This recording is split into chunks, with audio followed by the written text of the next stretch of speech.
Yep, I see it. I see that. I do see that video. The attack of a live streamer.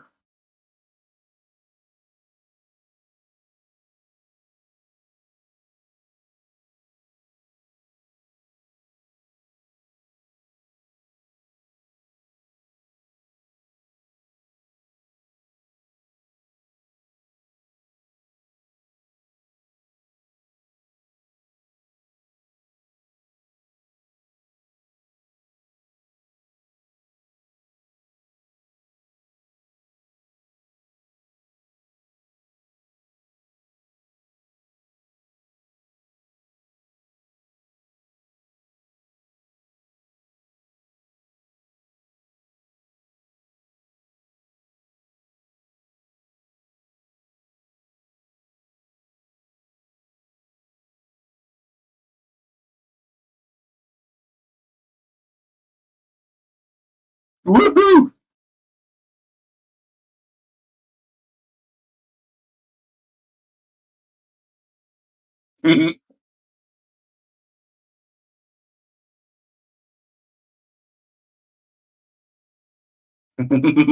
Oh, hey, Humble Barney.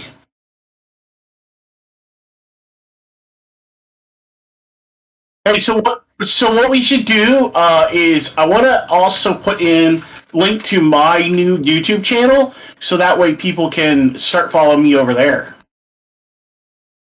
So give me a moment here while I do that. So yeah, hey guys, I don't know if you guys missed. I did have a stream on my new channel. About 2 weeks ago? We had Nerd Wonder on.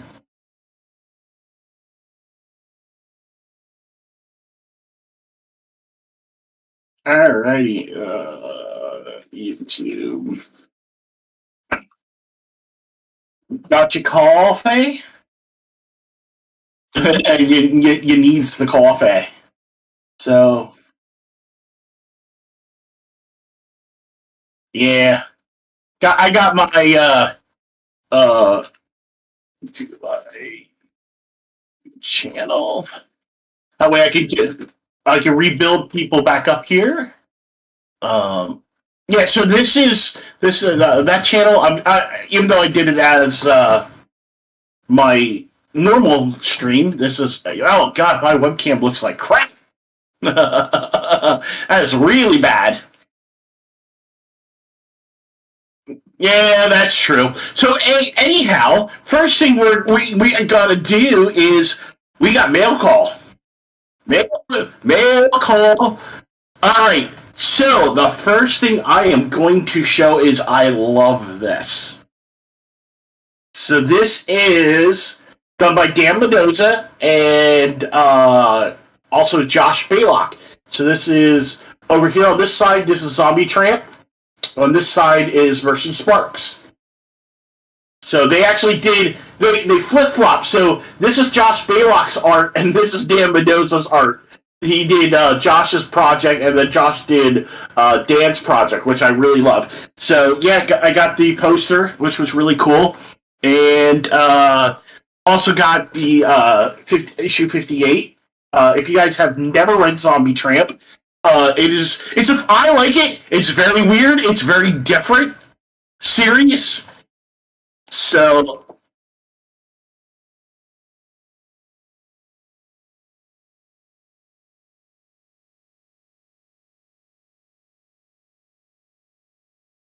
yep,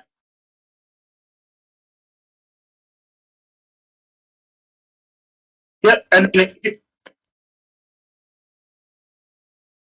so also here is yeah. So like yes, it's very highly sexualized.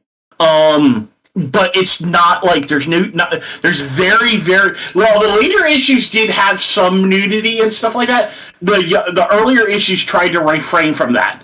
So and then I got this one shot by Rags. Got to give my shout out to my boy Brian Ball. This definitely has some stuff in here that is not safe for kids. Oh yeah, yes. Yeah, very good issue, I might say, for a nice little one shot with Regina and her man. So gotta love that. I got issue 5 of Miss Meow and the swag that came with it. So and then yep. And then our boy Skinny got Otis Stein issue 2.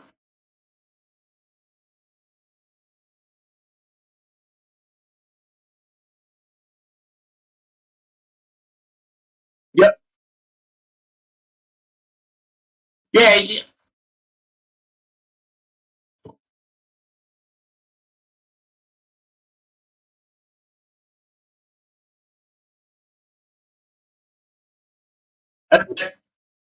So gotta give a shout out to our friends over at Antarctic Press. Back volume 1 of Tomorrow Girl versus Common America.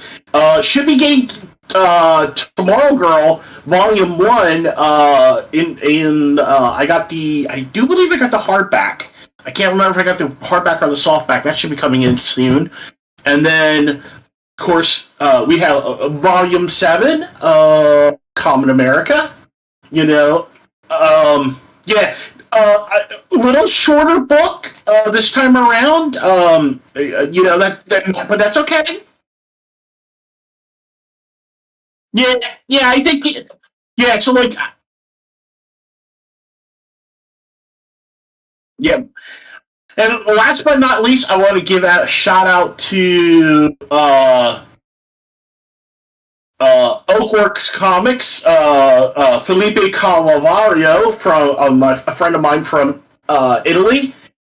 He released volume 1 of his manga, the first 5 issues, or four or five, I can't remember, of Storm Riders in a manga format. So, yeah, it does read right to left like we normally do, or left to right like we normally do. Unfortunately, it was not swapped.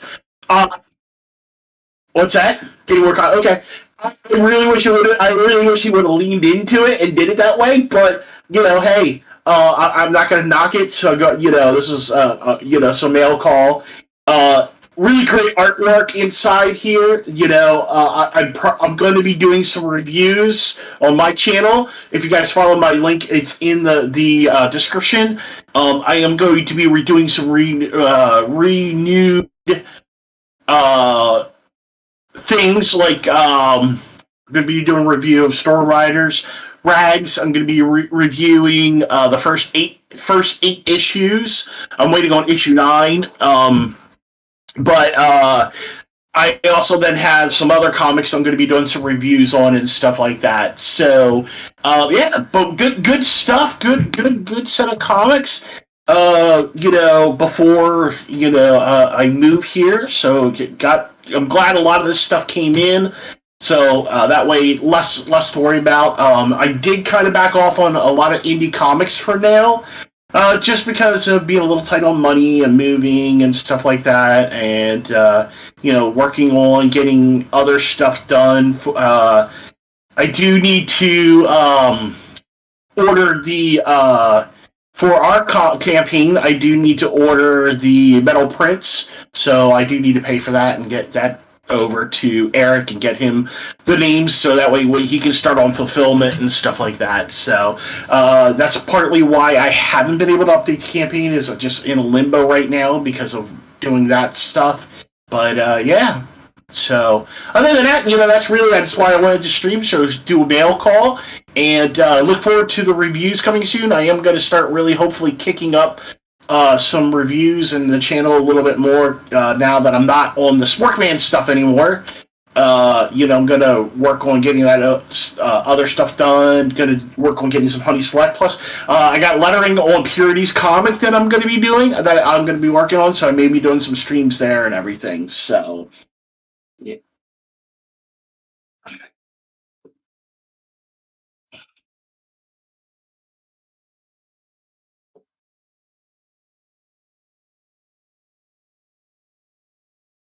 Yeah,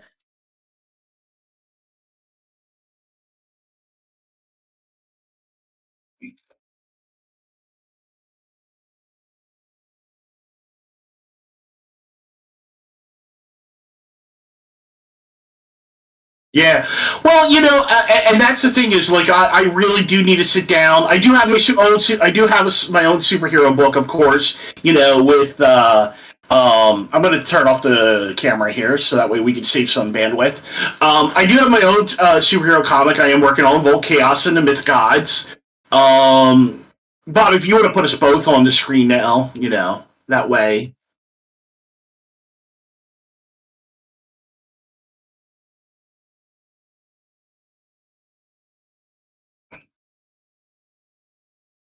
Oh, okay. Well, yeah.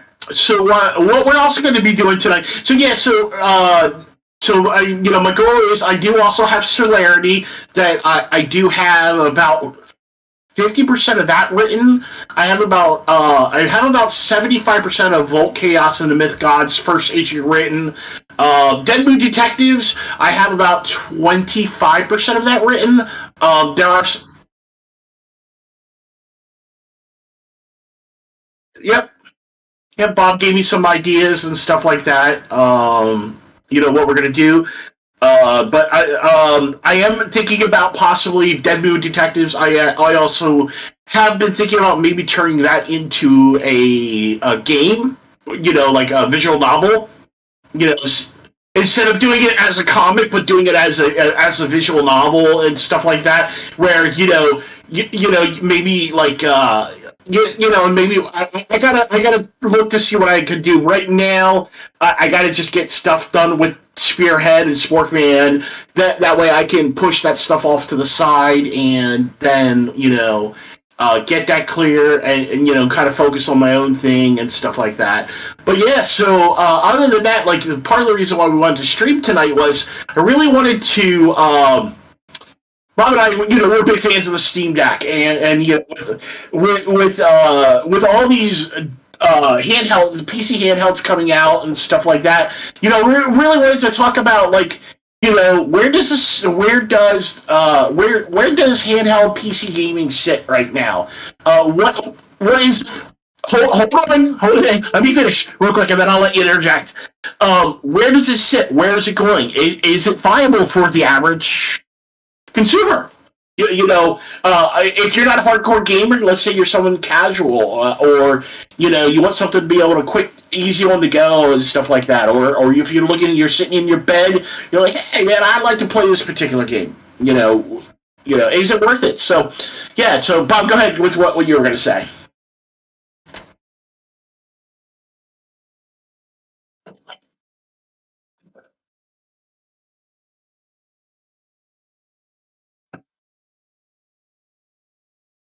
Yeah.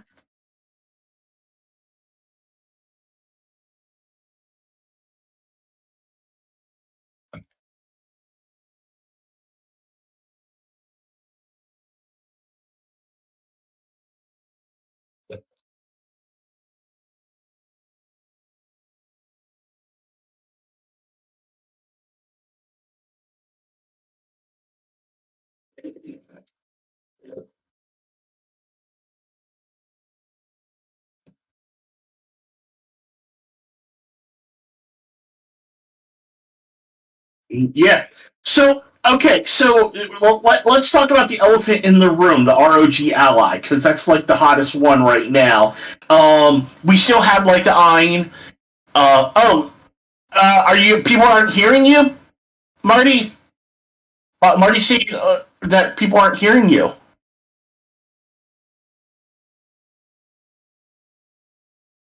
Marty, can you confirm you're only hearing me? Your mic.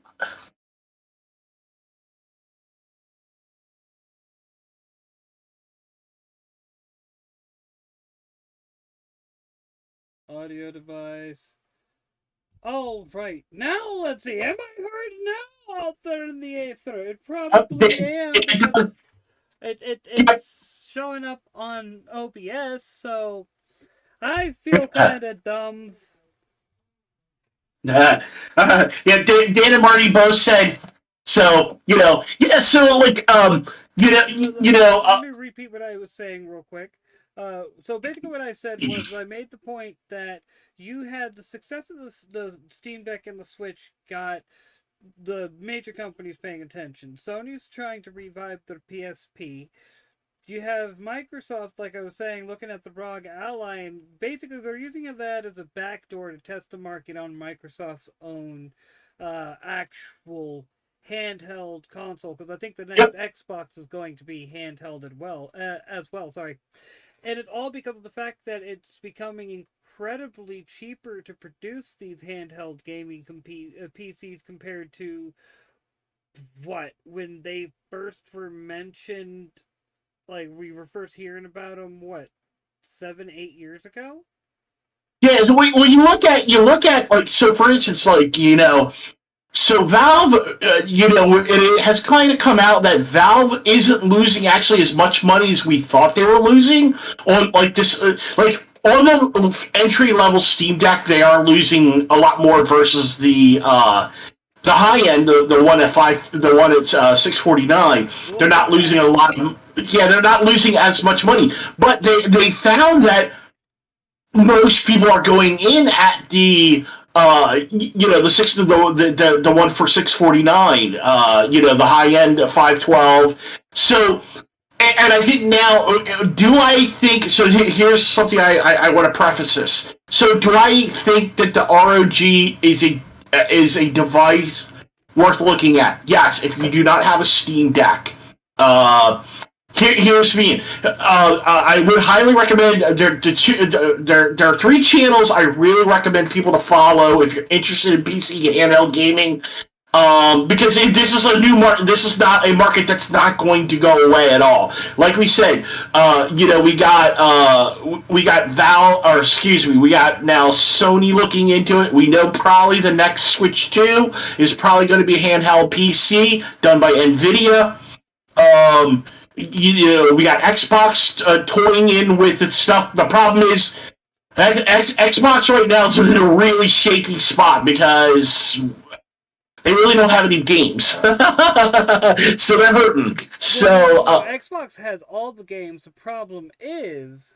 No, they have no first-party games. Oh, yeah, no first-party. But that's why Microsoft owns all the companies now, the gaming companies. Like, Bethesda counts as first-party now, okay? Let's just be honest and say Bethesda counts as first-party. And I'm still looking at what to play. I'm like, part of me is like... go with some, like, survival crafting. Part of me is like, man, but shooting mother truckers in the face is always fun. So one of the great things, like, for me, like, one of the reasons why I got the Steam Deck was, and Bob, I know you and I have talked about this multiple times. One of the reasons why I did this was, so, part of the reason why I didn't jump in on a Windows handheld and I jumped in on the Steam Deck, because I like the whole fact of Valve's ecosystem. Now, I know a lot of people say, your digital-only games, and not all the games work in Linux and stuff like that. Okay, yeah, that's true. 100% that's true.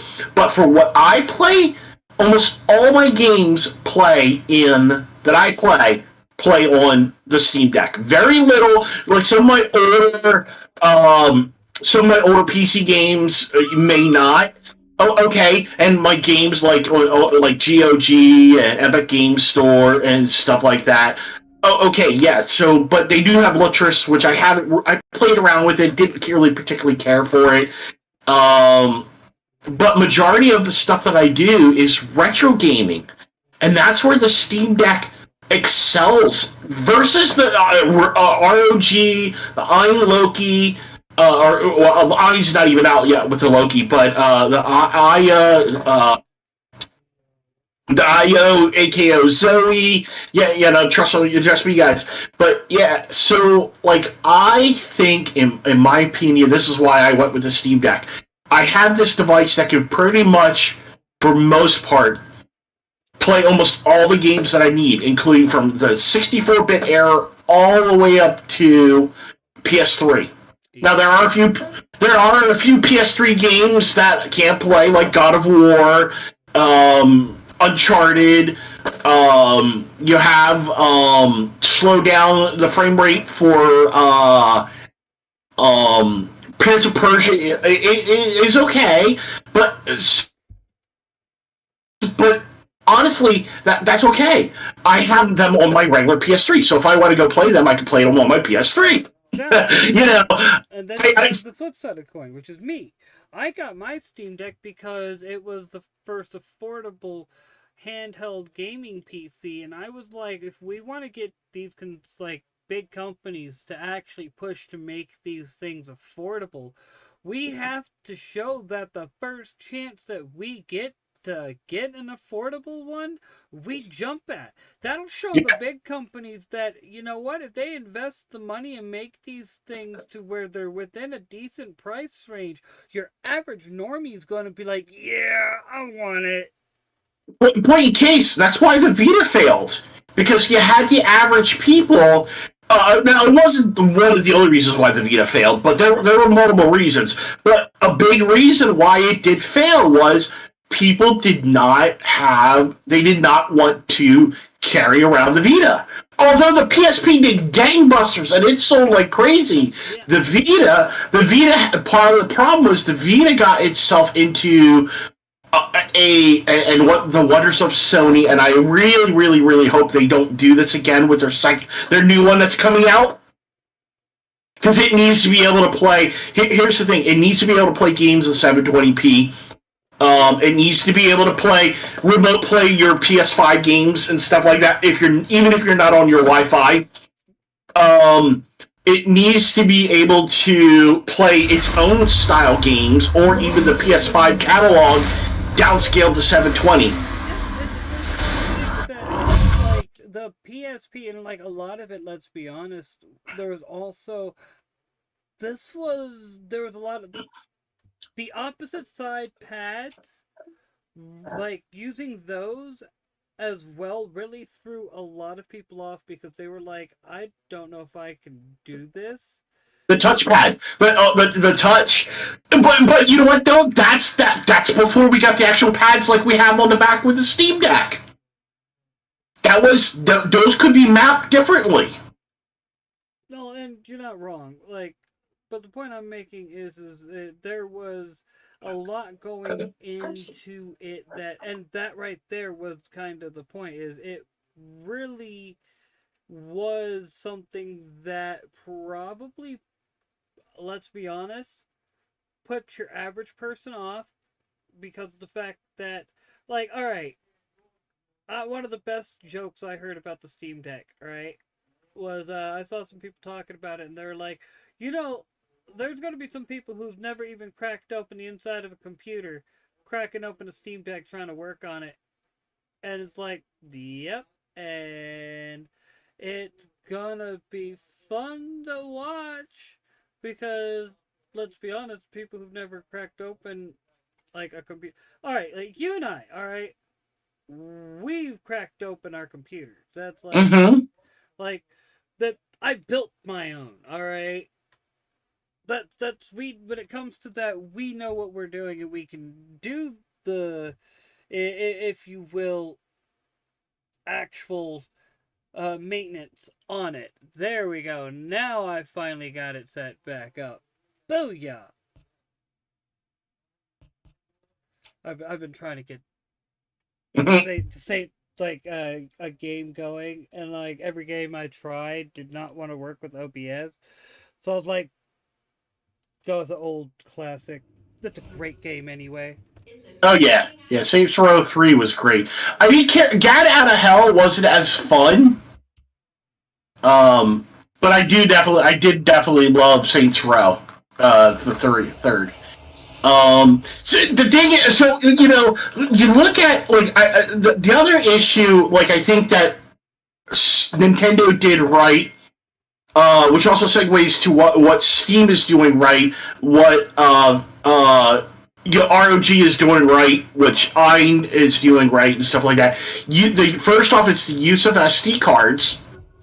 Just the standard SD cards. None of this proprietary crap. That definitely hurts Sony. Yeah. So you have this device that the Vita was a great device. Like I had a lot of games that I played on the Vita. It was great playing Final Fantasy on there. It was great playing, the remaster of Snake Eater, Metal Gear Solid 2 Substance, plus a lot of like Demon Gaze and stuff like that. So there was like a lot of fun to have on the Vita. But at the same time, it was very frustrating because I was limited to a 64 gig card. I couldn't have all my games on the 64 gig card. Nope. And even at that time, they had 256 gig cards that you could use if they had not been using the standard. Matter of fact, when the Vita first came out, they even were toting for a 512. I remember when the 512 first came out, and I was like, "Holy crap! 512 gig hard drive or SD card? That's awesome!" Now we're getting ready to Toshiba. They're getting ready to release a 2 terabyte SD card. Yeah, and it really does just go to show that. Remember, one of the things that I tend to point out when it comes to the Dreamcast, right? The Dreamcast was an excellent console, alright? Yeah. Literally one of the greatest consoles ever made. I will die on this oath. It had Shenmue, which Want to know what the biggest mistake that Sega made when they released the Dreamcast? It would have been a bit expensive. It would have probably cost it. If they had not figured out a way to make it cheap, it would have been difficult to pull off, but it would have helped greatly if they had put in a DVD player. Yep. If they had had a DVD player, it would have literally crushed the PlayStation 2. Because people were already struggling. Alright, I remember a buddy of mine back in the day, the whole reason why he got his Dreamcast was because no matter what, he was not getting his pre-ordered PS2. It was actually Babbage's like at the a time in the little mall. Oh, I remember Babbage's. Yes! They were the GameStop before GameStop. Yep. And the meme was true then, too, about, they'll give you $5 for 50 million games. Yeah, it's funny. It's like there's Babbage's, and then GameStop said, "Hold my cup." Yes. Yes. But, no, he got so mad. From what I remember, he had it paid for and everything. All he had to do was pick it up. So he was like, "Fuck that shit, dude. I'm just gonna go ahead and get me a fucking Dreamcast because they're so much easier. They're always in stock." He was mad. And then you have how successful the PS2 was versus the Dreamcast, all because of that DVD player. And it wasn't just that. There was also the game support too. Oh, yeah. So but remember, Microsoft released the Xbox released with the DVD player. Looks better this way. You had to pay extra to have it, to have access to it. Remember? And that was literally one of the Microsoft ended up stopped doing that. But you literally had to pay when you bought it to have access to the DVD player. Originally it was Xbox Live. I think you had to buy Xbox Live in order to unlock the I may be wrong, but I think you had to buy the Xbox Live. I think by the time I got my Xbox, because I got the green one, I got the Halo 2 one that I still have. The Halo 2. It was the bright green color and stuff like that. Yeah, the translucent console, which is this is so much more relaxing than painting. I get to say the aesthetic that we peaked at. Yeah, so I think that was the big thing, I think you had to have, if I remember correctly, you had to have Xbox Live in order to use the DVD functionality and stuff like that. And then, what also helped Sony on top of it then was when they released the hard drive. That was the next big thing that they really that really launched them. Well, so remember the Xbox came with an internal hard drive. Even the OG one had an internal hard drive, and the later ones had insanely huge hard drives. Well, yeah, because the original one I think only launched with like a 64 gig hard drive. I'm taking you in. If I remember correctly. Yeah, It was not just- even, yeah. I think it was like maybe a 20 to 30 gig, which is why it made it so laughable when the PS3 launched with a 20 gig hard drive. 60 was the original. 20 and 60, but what I'm saying is people were looking at them like, really? I thought we went through this, old man. Yeah, it was 60 originally, and then they did the 80 gig after the Metal Gear Solid 4. yeah, and then they did also but they did do a 30 gig model, but that was like the cheap version after they had already done the 60 and the 80 gig because they were trying to cut the costs. Then they figured, oh well, hey, we'll cut down on the hard drive and stuff like that. So. Well, and that's the big thing is it's like when you talk about a lot of I guess the older games from back in the day, it was really we're talking about, oh man, let's just be honest, we're talking about back when gaming was still, I guess you'd say, very niche. We'll go with that. Very niche. Yeah, so like you know, if I look at if you look at where gaming was at the time to now, I would have never thought that we I like. Don't get me wrong. I love the 3DS. I love the Vita. I love the PSP and stuff like that. But I would have never thought we would get to the point this quickly in gaming history to frickin' portable PC gaming. And I'm not talking, indie games only. I'm talking you can do AAA. If you get down to what's called the Sweet 40 on the Steam Deck, you can run AAA gaming like Horizon Zero Dawn, Spider-Man, Elden Ring. And this is what we have. So we have this bright future. Now, so I should start breaking kneecaps. Outside of the indies, the mainstream gaming market's pretty much garbage. Let's just call it what it is. So like I'm not saying that there's issues in the gaming market just like the way there was in comics, because I noticed I'm doing the same thing. The thing is where like companies like Capcom are doing correct. What they're doing is they're taking What happened to the good generation like GameCube, Dreamcast, and they're remaking those style of games and stuff like that. One of the better generations of gaming. Well,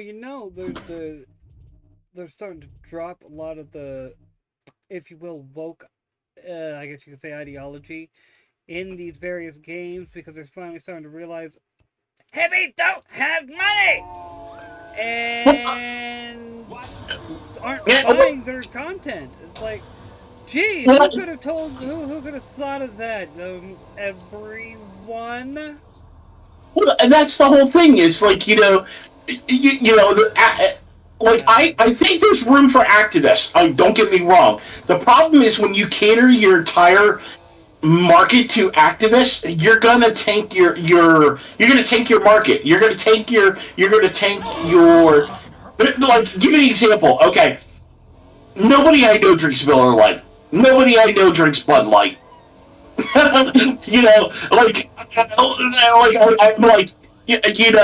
Everybody I know when they drink beer, it's like small microbreweries, or maybe Giggling or Sam Adams and stuff like that. Budweiser and those, they're all piss beers, as I call them. Y'all are some bougie mother truckers, man. PBR.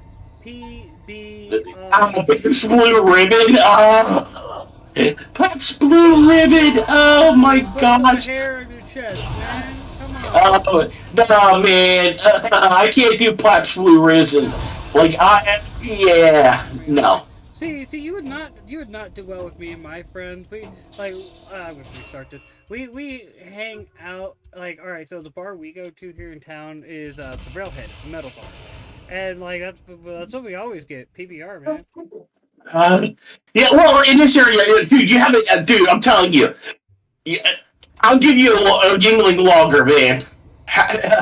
you know, you'll change your tune if you ever try a Yingling lager. It's great. But so anyhow, I mean, so it is a Pennsylvania beer that can be got like in most like in Pennsylvania, Ohio, New York, Maryland, I think Virginia, and stuff like that. Tim Pullman shout out that brand. Hope I don't even know if Tim Pullman has had Yingling because it's not. He constantly talks about how he had one like he's one of those people can buy Yingling. That felt good. Want a drink and whatnot, and I'm like, how about you just not drink? Well, yeah, I don't drink anymore, but like if I do get beer, like I can't tell you the last time I had a beer, but when I like beer, I actually do like Yingling, or I like a good nice microbrewery from say say China or from India, like an IPA or something like that. But I would drink because with me getting older, being diabetic, I can't drink alcohol and stuff like that. So. And then you got me, who if I'm gonna drink. Don't get me wrong, if I want a beer, I mean, give me a quality beer. I'm more like German beer. Hope someone saw that. Oh yeah, dude! If you're drink German beer. If you're gonna drink beer, drink some German beer compared to that piss beer. That's part of the reason why, like, I always felt good. Amberbach, Michelob Amberbach. It is good to They're win. owned by Anheuser-Busch, and I was always like, wow, they got they had, I kid you not, a legit dark lager.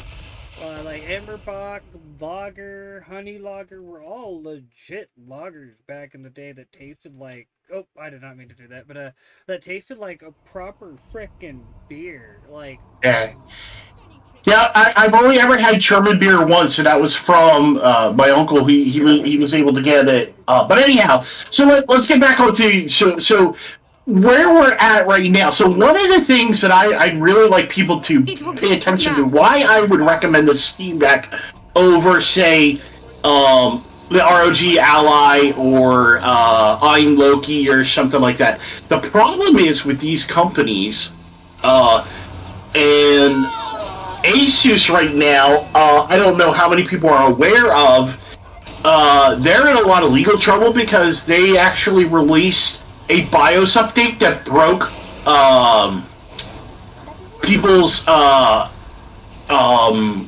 motherboards and stuff like that, and basically they voided the warranties on these people. They released this beta of this BIOS, and then after people start downloading it, they told them, "Oh, well, you downloaded that beta, and it broke, and it ended up breaking the motherboards and stuff like that." And they are like, "Oh, well, we're avoiding your warranty." Well, that's not going to go over good as a class action lawsuit. Yeah. So they actually had they had these AMD some of the new AMD processors actually catching motherboards on fire and stuff like that. So I don't trust ROG I don't trust Asus right now. So the fact that who's to say that something goes wrong and they don't support they only support the ROG with a year. You spend $800 or $700 for a system. A year later, you now have to buy a new one because they no longer support it. To a secure location. Oh, that is thoughtful of you. Yeah, so whereas you're looking with, say, the Switch, the Steam Deck, the PS5, the Xbox Series X, they actually are supported. Sony's just ending the support for the PS4 this year. And we're hitting about, I think, this 8th or 9th, or maybe the 10th year since the PS4's been out, and so you know that they're going to do that. It's going to be supported. Whereas these companies like Asus, these guys. Yeah, and stuff like that. They buy one. You buy it 6 months to a year later. You then have to buy you upgrade it to a new. You have to upgrade to a new one because you're now outdated and stuff like that. You know, because you're going to be always chasing the latest greatest thing. Yeah, I'm not going to complain about my, you know, 450F Gaming 2. It's an older motherboard. It supports a lot of the newer stuff. Like if I had to update to Windows 11, I could get the chip thing installed for it and do it. I'm not going. Don't do it. Yeah. Windows. I would never recommend anybody upgrading to Windows 11. I think Windows 11 is going to be this, I guess you could say, generation's Vista. Yeah, like Windows 8. See, Windows is funny because you have like Windows 8, Windows 8. I am the best. Then you have like, which is good. Let's go back. Okay, you have. Did you just shoot somebody in the nuts? You can shoot somebody in the nuts. Yes. Is that why you got the testicular? I hit him in the nuts, but yes, that is why I got that. That is funny. Yep. Glad you didn't stop. But you know, coming back to the thing is I think part of the problem is that people, you know, they always get this equate to faster, better always means the best. And like I have huge problems with that because it doesn't always mean just because something's got a better processor in it or a better whatever screen is it truly viable? Here's the thing.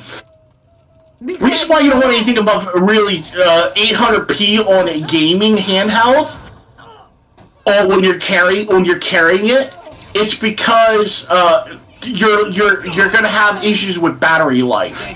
So the larger a higher resolution screen, 1080p, 1440p, it's going to only eat your power supply. Now, do all these things actually, like when you plug them up and you hook them up to your a dock, do they game in 1080p? Yeah, they do. They dock in, when you dock them, they game in 1080 or something like that. So that's another reason why I think that people are way too hyped for this ROG. I think it's just going to be another device that comes through, and it's only going. It's going to be here for a couple of months, and it's going to. How can I say? You killed yourself there, Bob. Life is shit. I just got caught in the blast and caused the game to go funky. But so anyhow, you know, I think you're a lot of people are just putting in these hopes. Now, do I like that there are more companies building these devices? Yes, 100%. I love the fact that we're getting more because what it's going to do, it's going to drive production costs down. So no longer is somebody. There are no challenges left. Yeah, so like no longer is it going to be, you know, somebody spending, you know, $650 to get a deck or a PC handheld system. You know, $499, $399 may become more viable because you now have, let's say, you have Sony making their handheld, you have Microsoft making their handheld, you have the Switch, you have Valve with the Steam Deck, you have you still have like GPT-Win, you have Aya, you have all these other companies. So let's say now all of a sudden another company throws their hand. It's going to allow basically these companies to bring the production cost down. You know, the biggest issue that has always plagued handheld gaming, though, that I still see is going to be an issue, is going to be battery life. That's the only thing, to me, I think that's still going to cause a problem that they have to solve. Well, the minute they solve it, let's just say the conspiracy theory time. Tinfoil hat, folks. Get your tinfoil hat. It's been solved, but powerful and moneyed interests keep buying the device and then having the people that make them, or today not buying. That was just the weak. people that make them end up either dead or disappearing or this, that, and the other. And yeah, it's really like look into so-called free energy devices that people have made. Like the guy who made the Vapor Lock engine, who never had any history of drug use or anything like that, and all of a sudden he is found, after announcing his invention, his prototype disappears, his blueprint, like, is somehow miraculously lost, and he's found overdosed in a ditch. Oof. Yeah, and this engine is said to allow somebody to make it from California to New York on 1 gallon of gas. Well, you know, and that's the interesting thing about that. Like, I know that Toyota, they actually have they're working on it's in prototype right now in Japan. They have a hydrogen engine that gets about anywhere from 500 to 600 miles per gallon. Yep, and it'll never be released because we're trying to push. Steelport is my own. I think it will. I think it will be released because Toyota's too big of a company, and if Japan, because they're really talking about Japan. Japan is because they don't produce. They're not going to have enough to produce their own electricity, so they have to come up with something more viable, and hydrogen is the viable way. Yes, is it expensive to compress the hydrogen, and you have to have desalination plants and stuff like that? Yeah, once they perfect that technology, you're going to see things change. You don't want people to, like, you really don't want us tapping into ocean water like that. Like, Yeah, you do. no, you don't. We only got, like, what happens when we actually desalinize large swaths of the planet's water and we end up screwing up our planet? It's renewable. It's literally renewable, dude. The rate it actually, because all you're doing is you're separating your hydrogen atoms and stuff like that and compressing them. It's not going to affect the water cycle at all. Yes. Because what comes out of the tailpipe of do you know what comes out of the tailpipe of hydrogen engines? Literal hydrogen. Water vapor. Yeah. Well, here's my thing. If I remember right, though, you're still taking in large quantities from the ocean. That is something that is not going to be replenished in large quantities No, in the same amount of time. So, like, I'm just saying, you don't want to be pulling out water from the ocean. It sounds like a bad plan to me. Like, well, no, we got so much. It's not a bad plan. It's actually, out of all the technologies we have, it is the most viable solution to solving a lot of the world's energy besides nuclear.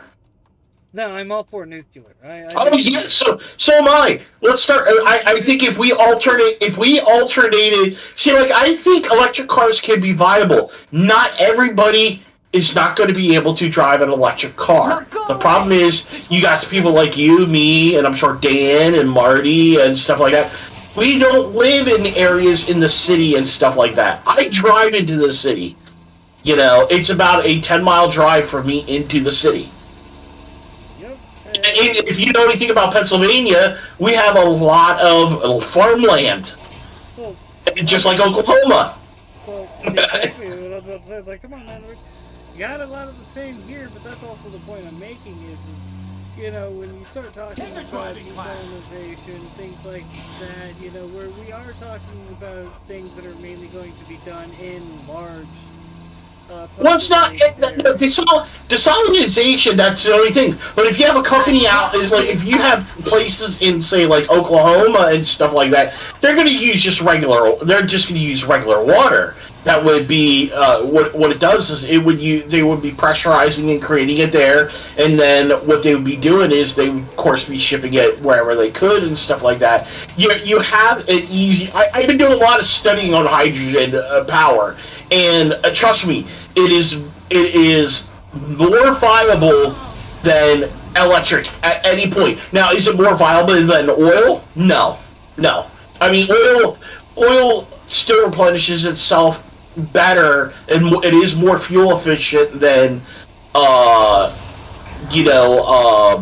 electric car. Well, you're dealing with, if I remember right, when you're talking about energy, you're dealing with consumption to output. Like, right? Yeah, it's your more energy output from fuel than you do hydrogen, and definitely way more output than you do from electricity because the limitations of an electric motor.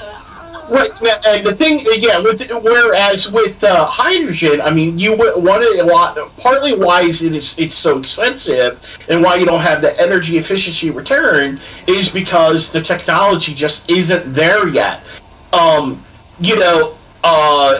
Could we fix where there? Like, I think batteries serve purpose. A battery car, would it work, say, in New York City? Yeah, 100%.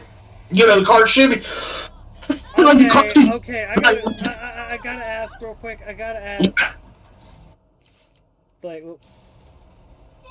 does anyone else get strong fucking Joker and a pop shot at Batman vibes here? I don't know. Cause think about it, the gangster and the gimp and the first thing that popped in my head is that looked like the Joker, like quickly driving by. Yeah, so like you have I think I think all three of them are viable. Because here's the thing, you still need oil. They act like these oil people that want to get rid of all oil think like, oh, oil's not needed. You still need oil for moving parts in electric cars. Yeah, well, you still need oil for a lot of things. But that's the whole point. See, you and I understand the larger... Word is a big shipment of weapons is coming into the airport. Draw all the security your way for a while. The Saints could get the first pick to sell. Yeah. Like, I guess you could say one of the... Like, the last, proper video I put out last week, I was talking about the whole, why you need to learn how to handle delayed gratification and why exercise is good and everything. Ooh, that's quicker. Did you feel it all? Because of the fact that, take, for instance, this, YouTube and whatnot. If you're going to be successful on YouTube, you got to be willing to put in the work. If you're going to be successful in the indie scene, you got to be willing to put in the work. If you want to be successful at anything, you have to be willing to put in the work. And, the best way I could describe it, I had a point with it, and Cat distracted me. Give me a sec. What were we talking about? Just get me right back on track. My brain froze. Mine too. There was an actual point with what you said and the value of... You're talking about work, why you have to put the time in on stuff. Oh, yes, but it was tied into something you were saying, and my mind just went, hi. The biggest thing, why, you in order to be successful in YouTube, why, whatever you're doing, and I know for a fact why my channel was never successful, because I was already doing stuff between the comic and, doing, I have a full-time job, so, plus I'm studying, studying for exams and stuff like that for doing, my certifications. So, I didn't have the time to, I don't have always the time to put into doing the YouTube channel. So, me doing, say, once or twice a week and stuff like that, you know what I mean? So is it me here saying it's loud? Yeah, no. Regardless, dude, whatever you're trying to do, like, you're not willing to put in the work, you're not willing to get successful, I mean...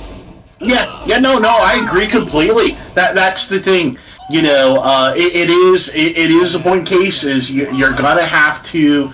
You're gonna have to put the work in, and that's just with anything in life, you know, be it your job, you know, marriage, children, you know... And I think that's a big problem in like, today's society, like, take, for instance, you yourself, right? You are divorced and whatnot, and it's like, why are you divorced? Well, I mean, one, people don't know how to work on divorces, people don't know how to admit when they are in the wrong, people don't know how to admit a lot of things, and that's causing a lot of those greater ills that you're seeing. People give up too quickly. That's the thing is, you know, I mean, and I'm not perfect. I make mistakes and stuff like that, you know, myself. But in the grand scheme of things, the problem is that's our society and culture now that, you know, oh, hey, I don't want to put the work into it and stuff like that. I want somebody else to do it. I'm gonna piggyback off of somebody else's hard work, and I'm gonna do the minimum amount of work as possible.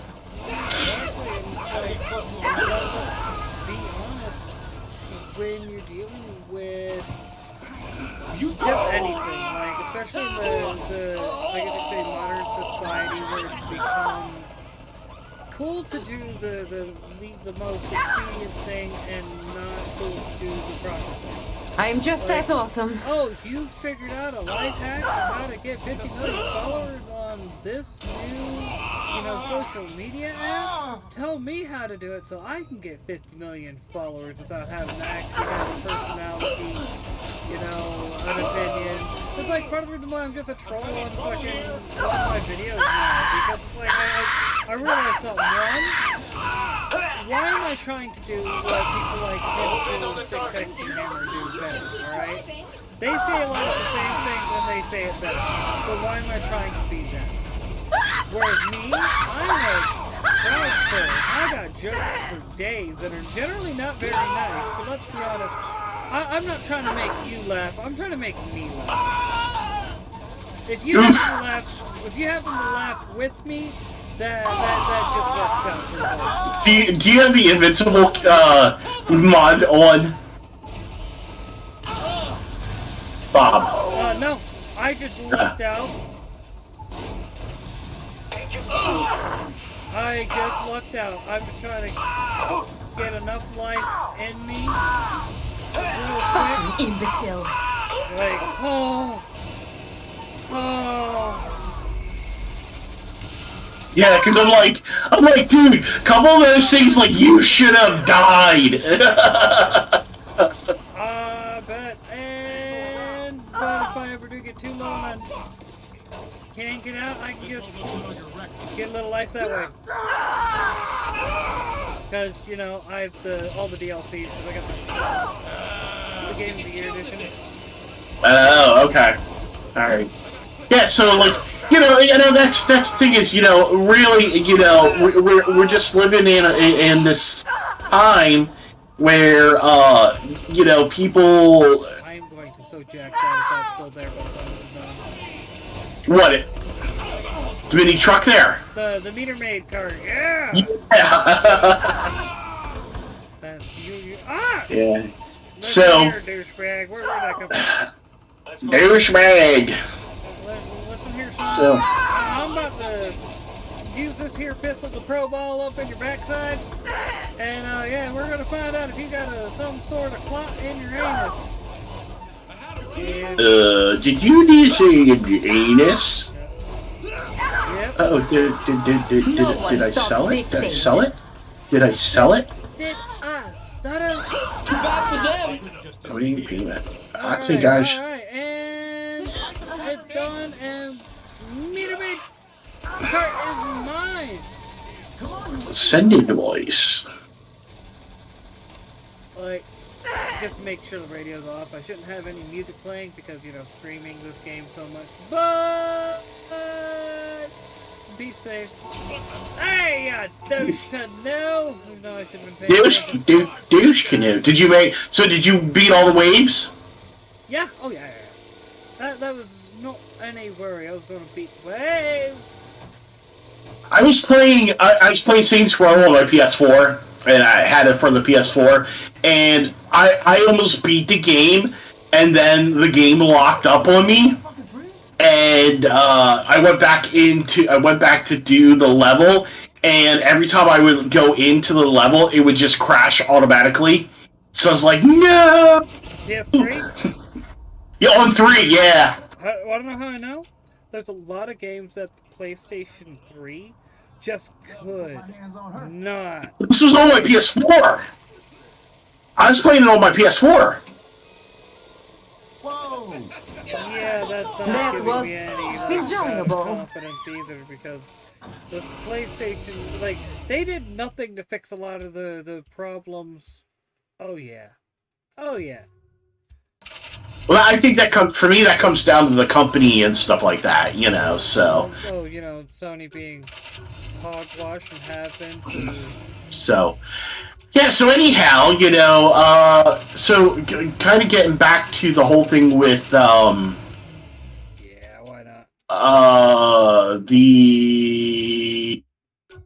What the heck is a Windows mode? High quality Windows mode. Okay, good. That's what I want. Start game. One of the things is looking at, say, where's the future on gaming handheld? I'm going to say we're in a really good spot. I think we're going to get better. I think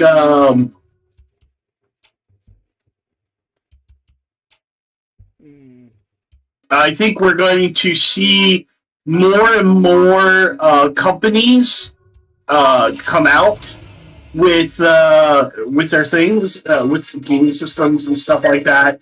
And I think we're going to definitely see the cost of games coming down. Well, you already are seeing the cost of the hardware come down. It's just the games that's not coming down themselves. Like if anything, the things are going yeah. Don't get me started on the whole $70 for a digital download. Yeah, $70 for so like I really wanted to get to put in case. I really wanted to get Pixel Remaster because I'm a huge Final Fantasy fan. Mm-hmm. So and then I saw the price. $80 for all 6 games. Now, they're all Pixel Remaster. Now, mind you, keep in mind, they already remade Final Fantasy III and Final Fantasy IV in the chibi form, but you're not getting those games. Yep. These are all Pixel Remasters. Yep, and let's be honest, that's not worth $80, man. That is not worth $80. So each game is $13. I figured it out. Each game is a little over $13. Now, somebody could say, "Well, you're remastering 6 games," but okay. So here's the thing: pixel art is not that hard to do compared to doing 3D CG graphics and like Final Fantasy 15 and stuff like that. Full 3D renderings and whatnot. Yeah, it's still hard, it's still time consuming, but not as time consuming because you just gotta make the sprites real quick and then like updated everything and then slap them. Like literally all you're doing is swapping out assets at that point. Yeah. Now, did they go back and fix some of now? The only other credit I can say did they do, like for instance, like my friend at work, Doug, we were talking about this, and we were talking about why, because I had complaints about redoing Metroid Prime. Okay, I thought $40 was a lot of money.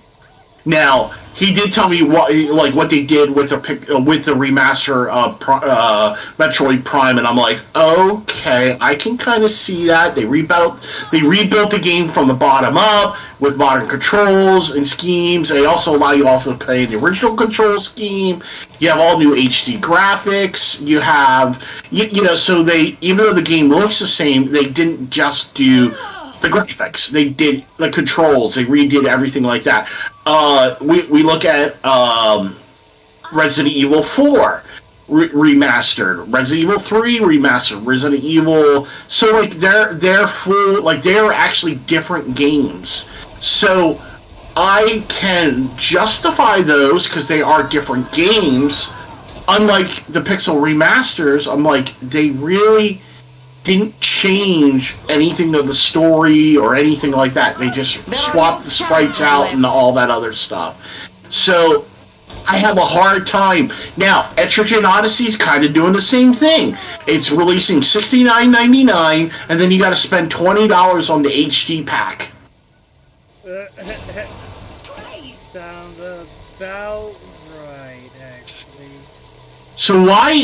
And what I don't get is, why is Nintendo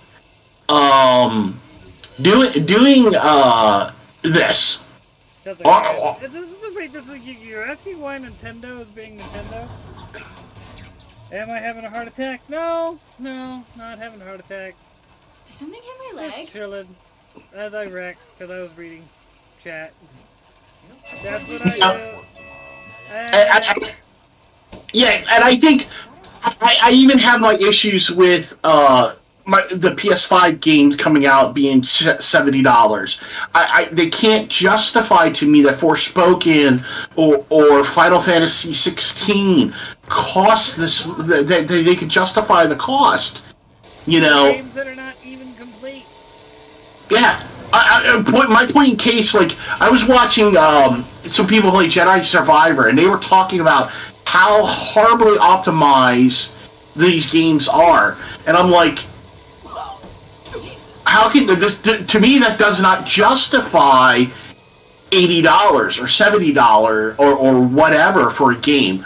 I can justify $30, $40, not $70 or $80.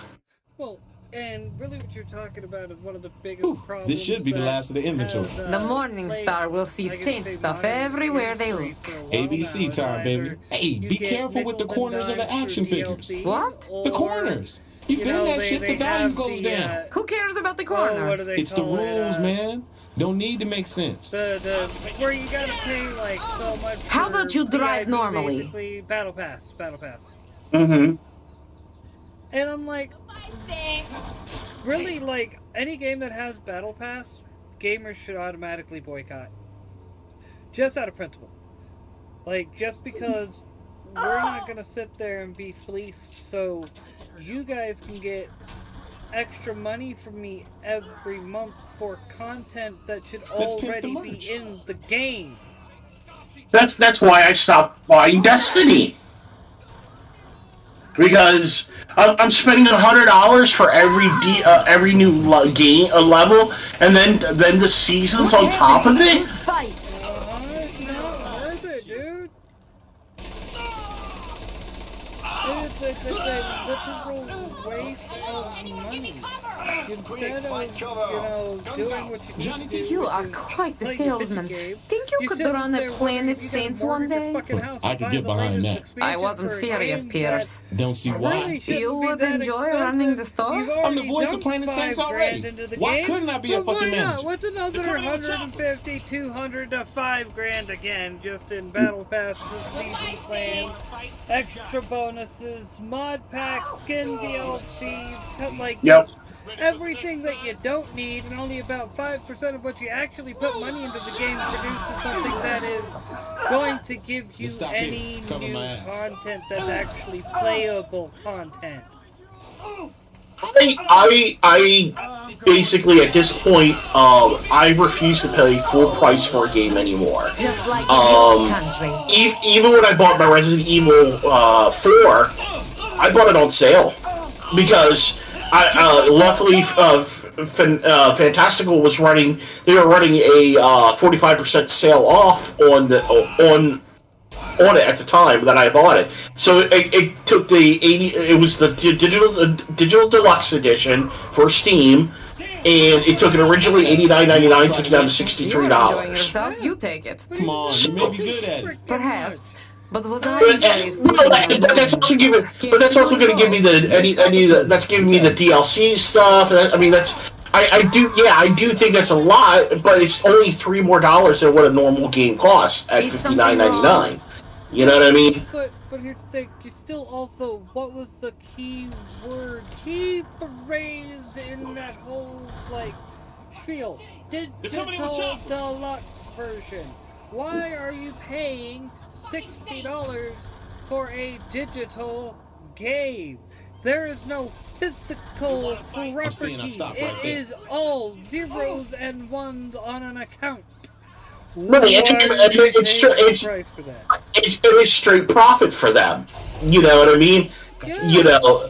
And if they're gonna literally when it's one thing you get an actual game for the collection, so on and so forth.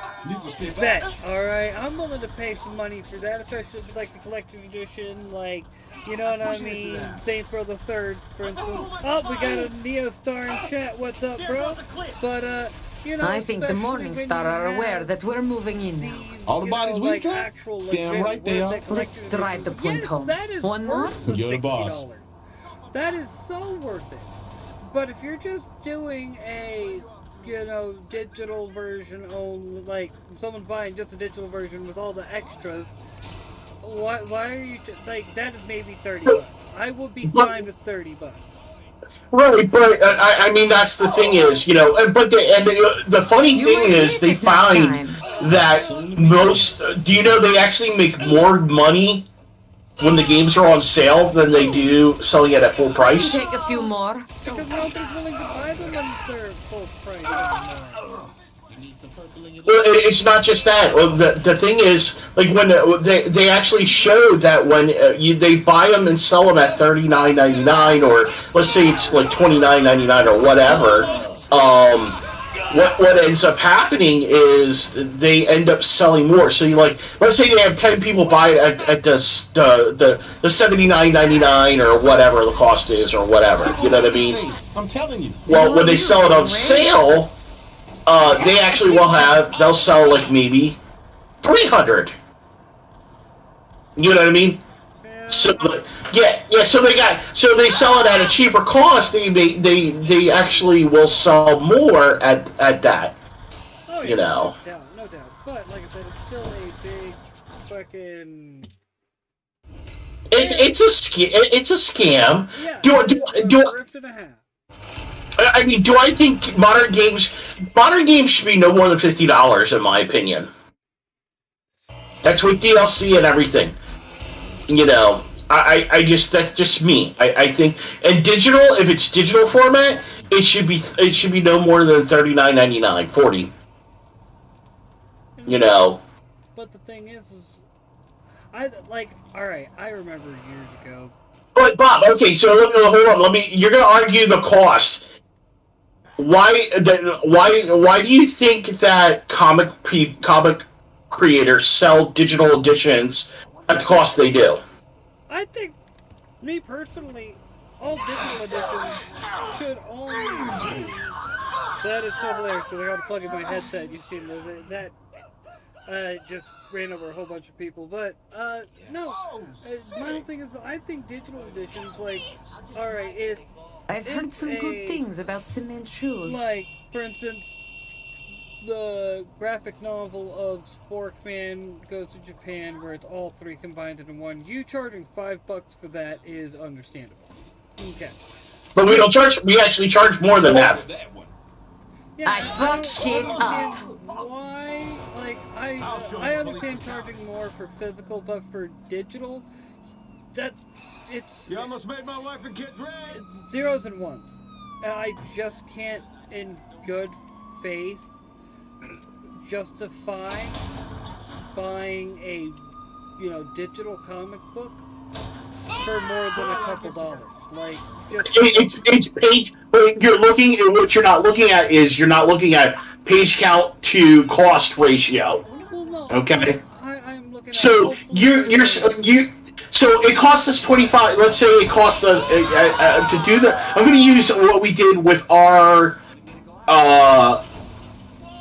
thing. So what we have to do is, so it cost us $25 to. Well, actually, so we mark our print editions at $25 for the trade, okay? Because it cost us $15 to print it. This does not look too All right. bad. So what we have to do is we have to take the digital. We have to mark up the digital because that's how we make our costs back up.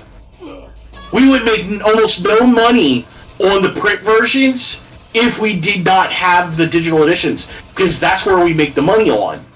Because in that regards, what it does is it allows us to recoup the cost. As Neo said, because it's more expensive to produce, ship, and other costs. So what happens is we're kind of using the digital to bake that in. So what we usually do is the digital will cost half the cost of what the print version does. You might get hurt. So if it's $25, what's half of $25? That is 25, 12.5. $12.25. So we mark it up to $13. Oh yeah. But you're also getting 200 and some pages, or 100. I think what was 140 pages of comic stuff. Between you had 100 pages for comic, and then you had like almost 30 to 40 extra pages, for production value and stuff like that. So you are looking at your costs because there's also setup costs for all that stuff, and so there's a reason why the digital is at the cost again. You know what I mean? $10, $13, $15 is not a bad cost. Now, you shouldn't be charging $25 for a 20-page comic for a digital. Yet. That's over. You understand what I'm saying? That's an overcost. Oh yeah. Yeah, so like your a 20-page should be like no more than $2 to $3. Like, but I understand you have to pay your artists and this, that, and the other. That's why I often say, try to factor all that. Like, let's be honest, if you're in the indie market to make money, you're in the wrong business, bro. Like, don't make money, period. Comics don't make money, period. Doesn't matter if you're in the pro industry. Tell me the last time Batman made any money. Well, that's because they got shitty writers on it who don't respect the mythos, the character, or anything about it. I mean, when you have people that are literally like, we're just going to use these characters, they are digital skinwalkers. That is a good way to put it. The people running these characters wear the brand's, like, skin suit, and, like, so that statement really, it doesn't really work as good as you think it does, because we're not dealing with the industry back in the day where, like, EVS was talking about, woohoo! Did not realize that's where that was going to take me, but EVS was talking about how Atrocitus still nets him a lot of royalty checks and whatnot. And that makes sense. Like, if you create a character for these companies that actually have a lot of, I guess you could say that has the potential to become smash hit characters and everything, and do end up netting you a lot of good royalties. Like, but that has to be baked into your contract, though, too. So if you don't have it baked into your contract, you're not gonna get anything. So give me a point in case. So why did Tom King create a new Wonder Woman's daughter? Because he wanted money. He needed money. Yeah, because he's gonna get a pre-established Frank Miller version. Because, well, probably also because he doesn't know about the Frank Miller version. Because Tom King. Because he doesn't deserve the hard T or the hard K, doesn't read comic books. No, he's. When people say they don't believe that he works for the CIA, I go, yeah, no, I believe it. He's come in and he's destroyed one of the few last remaining cultural foundations of this country. Sounds like something the CIA, like a little spook. Look, he was dude was a spook. You know, he's got spook written all over him. You know, but the thing is, so you look at, why do you think if you look at, like, okay, let me rephrase this. Getting into comics and making all money. I mean, you know, Brian Budella's doing really good with Lady Death, but he owns that property 100%. It's all him. Whereas, say, like, if you're working for Marvel and DC, yeah, you're not going to make the money unless you got a baked in royalties like EVS does into his release. Indie comics? No. Are indie comics? Do indie comics make money? I do believe you can, because I definitely think that, like, we'll use Common America as an example. We'll use T-Bird and Throttle, what Josh Howard is doing and stuff like that. You do have certain titles that will make money and stuff like that, like Doug Ernst and stuff. But the thing is, look, they sell Common America. Okay, so let's say I think they had like 3,500 backers, and they raised almost $100,000 on Volume 7. Mm-hmm. Okay, so you look at that at $100,000. Now I don't know how much it took for their production costs and stuff like that. They probably already had it baked in. Because, you know, of always building forward and stuff like that. You know what I mean? But they'd probably after shipping and everything, they'd probably bring enough money home to build the next, you know, to do the next 3 or 4 comics. They have to. There'd be no. It basically funds itself at this point. Well, you know, and that's the goal. Well, also the fact that it was what I was mentioning earlier. Tim Lim also is on, for instance, 3-4 books. Mark's on 3-4 books, and I think that right there is really what. No, Mark's on one. I thought Mark was on like Common America, Black Ops, and well, that's their property. That's all theirs. So and I thought yeah, he had a couple others that he was doing with other people.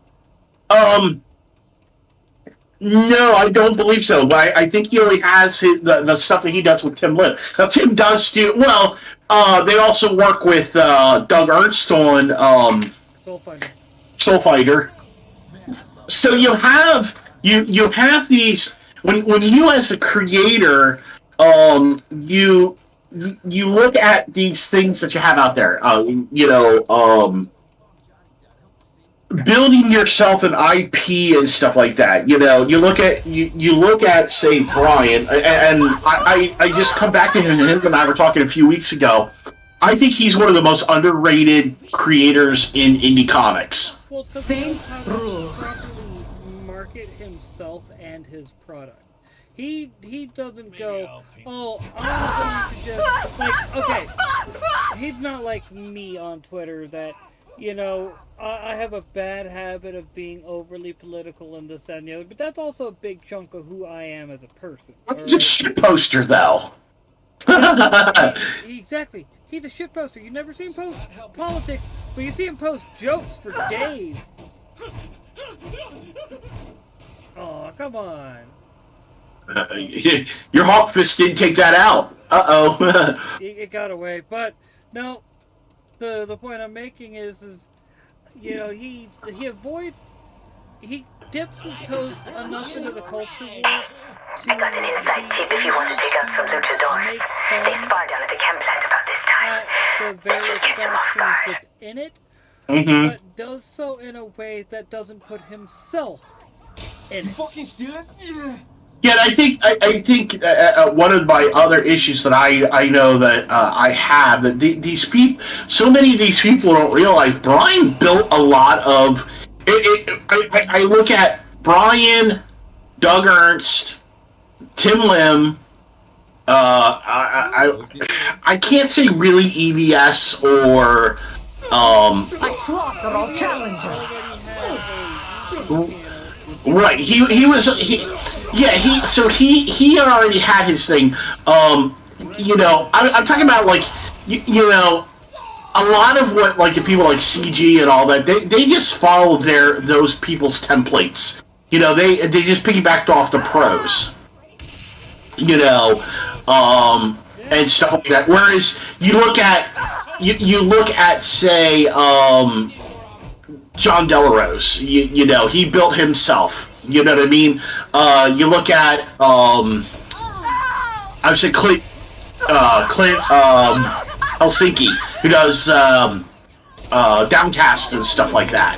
You know, he's built his own audience and he's built his own thing. Now, and Jeremy Lott the same way. Now that what does help is they were all writers beforehand, so they understood the medium and the market. And I think what people don't give Brian credit for is Brian really built a lot of the early. I mean, before it was called CG. You know, and I've said this time and time again, like, Brian has built, like, he was, like, when we were doing Move the Needle and stuff like that, Brian was getting people together, like me, Cody, Mr. Marvel, Troy,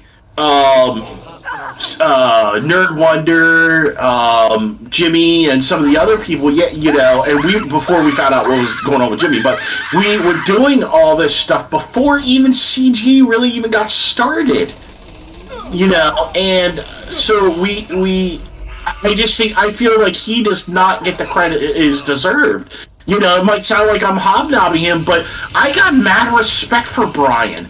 You know, Brian constantly does.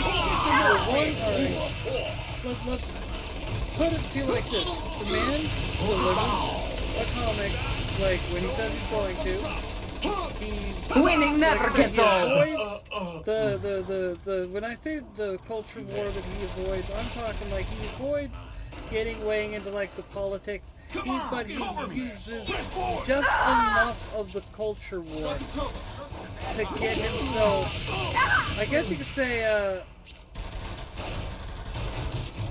to give everyone, predominantly himself, mind you, a good laugh. Because first full troll, man. Yeah. You're not trying to give other people a laugh. You're giving yourself a laugh. And should they happen to find it funny as well, then hey, they luck out. And that's like Brian's philosophy. He's just trying to make jokes. Yeah, you know, and it's a shame. You know, I don't care. You know, and I know that caused some contention between me and Eric. That, you know, that I was constantly singing Brian's praises and stuff like that. Even though, because I knew. The thing is, like, Brian didn't know. Brian doesn't know everything, and Brian will admit that. That's the thing is, Brian will admit when he doesn't know everything, and he'll try. And if it doesn't work, he'll try it again. He'll try something different, and that's what I have respect. And 9 times out of 10, what advice Brian tells me does not go wrong. You know, I think maybe one thing he said to me, and I can't remember. Like, it didn't work out. Oh, the Patreon. He told us setting up the Patreon. The Patreon just didn't do anything for us. But that's okay, because not everybody is going to do the same method or work out the same way. You know, you have to take into account that this is also during the time where you have Patreon actually, the best way to put it, you had that whole kerfuffle with Sargon of Akkad, and all those other, like, there's a ton of people who straight up left Patreon. Well, yeah, because they were actively kind of suppressing stuff, you know, and causing problems. Exactly, and that's why I'm saying that, like, Patreon is really, and let's be honest, Patreon has been on its last leg. Let's just say, I can't really speak much, but let's just say he is alive, he's doing alright, got the things going on, but hopefully he'll be able to return back to all the shit posting before too long. Pierce should be in Troubadours of the 8th track. Yeah. That's all I can really say on the Troy situation. Yeah, Troy. It's a shame. I miss Troy. We all you know, Troy will clown you, but if you're his boy, he's gonna make sure you know you're his boy. He's gonna, like, you will have a good time. I'm not tired yet. You know what I mean? Like, oh, bro, how many times has that dude just like, you want to talk about, like, Troy's level of troll that all of us wish to strive to. Troy literally went forth before the gods of trollhood and called them all bitches and, like, trolled them for literal hours straight. Where they all just said, never gets old. You too then. Like, left their own house. Like, that's how bad he trolled them. They had to leave their own house. Yeah. So, alrighty, well, it's 9:30 here. If you don't mind, we're going to wrap it up here. Alrighty. So, as always, where can people find you guys can follow me on Twitters at DeadMoonD, and my YouTube channel is at VoltChaos1975. Alrighty, and as always, you folks can find me on the Twitters at Brainiac420. You can find me everywhere else at Bob Jones Comic Wars. And with that, we shall catch you folks later. Later.